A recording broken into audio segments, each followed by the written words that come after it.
Bonjour, nous voici pour cette 26e journée de Première Ligue.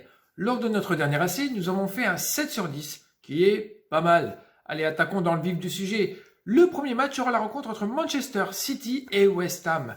Le leader de cette Première Ligue, qui reçoit quand même cette belle équipe de West Ham, placée actuellement à la 4e place du tableau. Les deux équipes sont sur une belle lancée, mais je vous rappelle qu'il y a un fossé quand même entre ces deux équipes, soit 14 points de différence.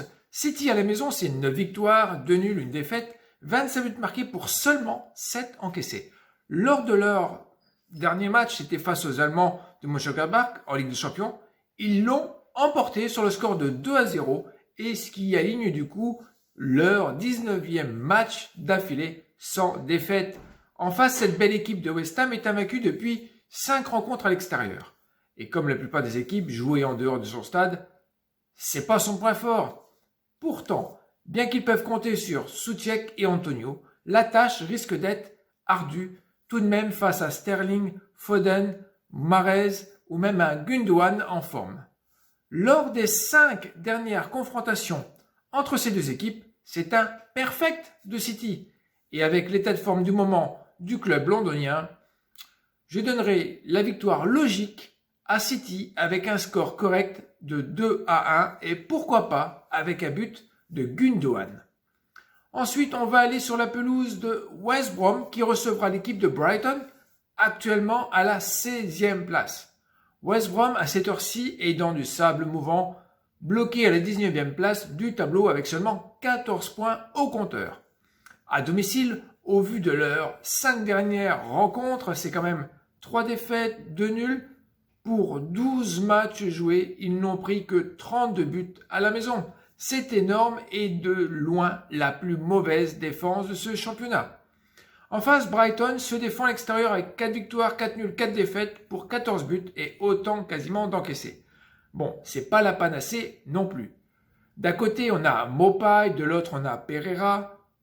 Allez, on va directement se diriger vers un score de parité avec un match nul, un partout.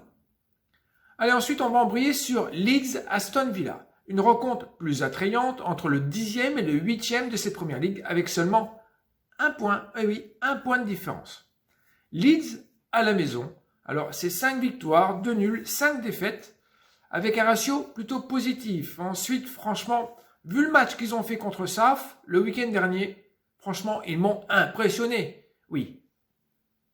Petite parenthèse, je regarde les résumés de toutes les équipes que je pronostique et c'est normal et ce n'est pas à travers divers sites internet pour avoir une simple idée avec des stats, des chiffres et tout ça que je fonctionne. Pour moi, il faut avoir tous les éléments. Donc, ce n'est que mon point de vue, mais il est très important de voir les équipes jouer. Donc, Leeds, je referme la parenthèse, reste sur 2 victoires consécutives à la maison après s'être pris une jolie claque là, face aux Blues d'Everton. Villa, quant à elle ou lui, est moyen à l'extérieur avec 6 victoires, 2 nuls, 4 défaites, 17 buts marqués et pour seulement 10 encaissés. Il reste sur une victoire et un nul. La victoire était sur les terres de South et le nul contre Brighton. Watkins, Grealish me semble dans une meilleure dynamique que Bamford ou Harrison. Je pense que nous aurons une rencontre assez équilibrée, mais je donnerai quand même la victoire à Aston sur le score de 2-1. Nous y voici la dernière rencontre du samedi qui n'est autre que les Magpies de Newcastle qui reçoivent l'équipe des Wolves. L'équipe de Wilson Callum reste sur 2 défaites consécutives contre Chelsea et Man United. Mais leur dernière prestation à la maison face à South sur le score de 3-2 était un beau signal de reprise de victoire à domicile. En face, l'équipe de l'entraîneur Saint-Esprit Santo, le Portugais, a du mal à retrouver ses marques d'avant la trêve.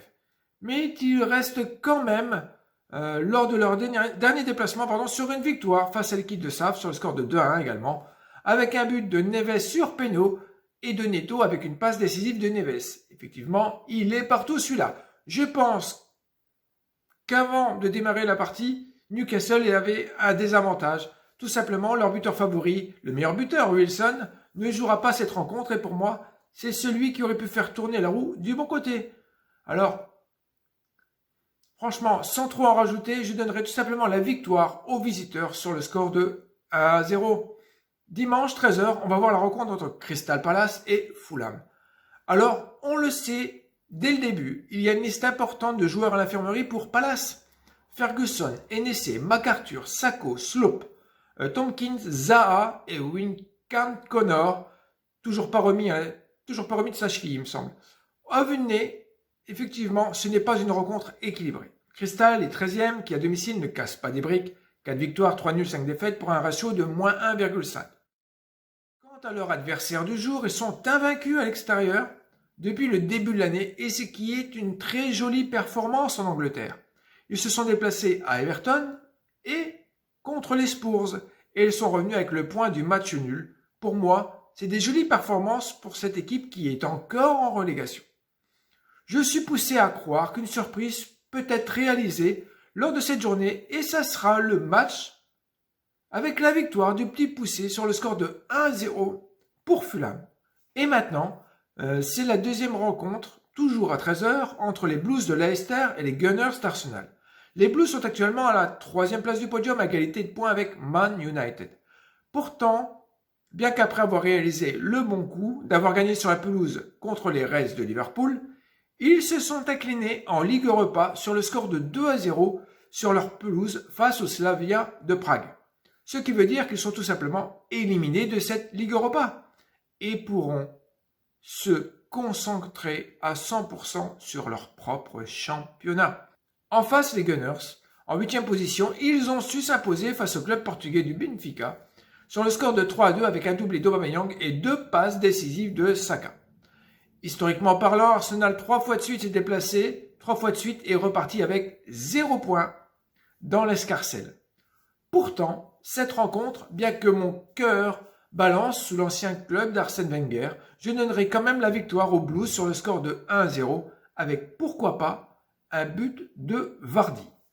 Ensuite, nous avons l'équipe de Burnley qui se déplace chez les Spurs de José Mourinho. Les Spurs se sont qualifiés pour les 8e face au club autrichien Wolfsburger sur le score de 4-0 au match retour sur leur propre pelouse. Et franchement, c'était pas non plus une jolie surprise, mais c'est bien positif et il faut le signaler. Car je rappelle tout de même que les Tots restent sur 4 défaites et une seule victoire lors de leurs 5 dernières rencontres. Et oui, ça pourrait leur donner du baume au cœur. En plus de recevoir l'équipe de Burnley, actuellement classée à la 15e place, ça pourrait les relancer à la course pour être plus assurés, avoir une place européenne pour l'année prochaine. Alors à l'extérieur, Burnley, c'est pas la panacée. Avec 3 victoires, 3 nuls, 6 défaites, 8 buts marqués pour 16 encaissés, le ratio est de moins de 2, ce qui veut dire qu'ils encaissent 2 fois plus de buts qu'ils en marquent. Wood et Barnes ne sont pas du même calibre que la paire Ken et Son, qui à eux deux totalisent près de 26 buts en championnat. Ici, j'ai bien peur que le petit poussé de ce championnat se prenne tout simplement une raclée et on donnera le score de 4-0. Ensuite, le choc de cette journée. Un match du top 5, c'est l'équipe de Man United qui se déplace chez les Blues de Chelsea. Je rappelle que Chelsea est à la 5e place et que Man United est seconde avec 6 points d'avance. Les camarades d'Abraham ou Giroud se sont pris 2 claques contre Liverpool en début de saison et Manchester City en début d'année. À domicile, le bilan, c'est 6 victoires, 4 nuls, 2 défaites et un ratio de 2, c'est pas mal. De plus, il reste sur 2 victoires que je vais qualifier de faciles face à Burnley et Newcastle sur les scores de 2-0. Pogba et Jones ne seront pas de cette partie. Je vous rappelle que Man United est la seule équipe britannique invaincue à l'extérieur avec 8 victoires et 4 nuls. Ils se sont qualifiés en Europa contre le Real Sociedad en garantissant le match nul du 0-0 à la maison au match retour, sachant qu'il avait bien emporté sur le score de 4-0 au match aller en Espagne. Lors de leurs 3 dernières sorties londoniennes, les Reds se sont imposés aussi bien en FA Cup qu'en EFL et en championnat l'année passée.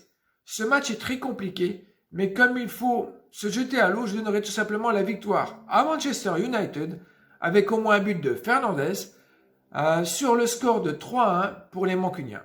Nous allons terminer cette soirée du dimanche soir avec la rencontre Sheffield United contre les Reds de Liverpool. Aujourd'hui, face au petit poussé de la Championship, rien n'est plus sûr. Bien que Sheffield se retrouve jolie lanterne rouge avec ses 3 défaites consécutives et ses pauvres 11 petits points au classement général.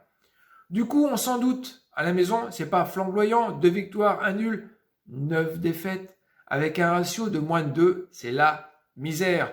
Je vous rappelle que l'année passée, Liverpool s'était simplement imposé sur le score de 1-0, malgré la domination que nous leur connaissons. Salah, Mané retrouvent tout doucement des couleurs, surtout en Ligue des Champions où ils se sont imposés sur le score de 2-0 face au Leipzig. C'est bien plus contrasté lors de leurs 3 dernières sorties britanniques, ces 2 victoires face à Tottenham et à West Ham et une défaite face aux Blues de Leicester. Avec d'ores et déjà 19 points de retard sur les Citizens, il va falloir qu'ils sauvent leur saison à minima. Forcément, en 12 journées à l'extérieur, c'est 4 victoires, 5 nuls, 3 défaites pour 23 buts marqués et 18 encaissés. Et on le dit et on le répète sans arrêt que les Reds ne sont plus rien sans Van Dijk. Pour autant, je pense que Liverpool devrait quand même s'imposer face à cette équipe de Sheffield, au moins avec le score minimal de 3-0, afin qu'ils puissent remontrer à toute la planète foot qu'ils remettent tout doucement les pendules à l'heure. Nous voici à la dernière rencontre de cette 26e journée du lundi, avec Everton qui recevra l'équipe de Southampton. Les Blues à domicile sont tout simplement à la ramasse lors de leurs 5 dernières rencontres à la maison. C'est un nul, 4 défaites et pourtant ils sont tout de même classés à la 7e place du classement à la même hauteur que Liverpool avec 40 points. Fort décrié, Calvert-Lewin essaie pourtant de faire de son mieux. South est en mauvaise posture.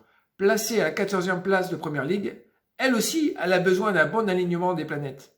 À l'extérieur, c'est 3 victoires, 4 nuls, 5 défaites, 14 buts marqués pour 27 encaissés et il reste sur 4 défaites consécutives. La dernière était tout simplement le week-end passé en se déplaçant à Leeds où ils s'en sont pris 3 buts. Avec la fonction de piston de Lucas Digne, je donnerai tout simplement l'avantage aux locaux pour une victoire sur le score de 2-0. Voilà, je vous ai donné mes avis.